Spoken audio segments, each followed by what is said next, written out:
puisque les morts n'existent pas au Congo. Depuis 16 ans, les Nations Unies sont au Congo.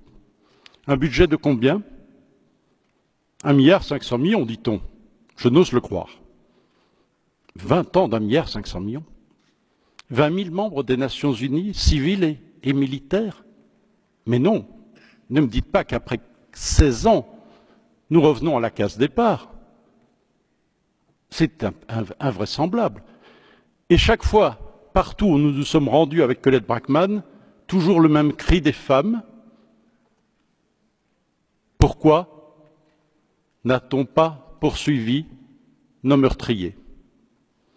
Pourquoi les Nations Unies, qui ont fait un travail exceptionnel, grâce à leurs experts, dans ce fameux rapport mapping, qui est la pièce maîtresse, la pierre angulaire de toute l'action, me semble-t-il, pour faire régner la justice dans ce pays, pourquoi, après ce fabuleux rapport qui a listé les 617 violations graves des droits de l'homme, du droit humanitaire, du droit de la guerre, pourquoi pas de poursuites judiciaires? À quoi bon avoir fait ce travail si c'est pour qu'aujourd'hui, les criminels soient généraux, ministres, dans des sociétés les plus diverses, et qu'avec arrogance, elles soient là, devant le regard des victimes, humiliées, violentées, impuissantes?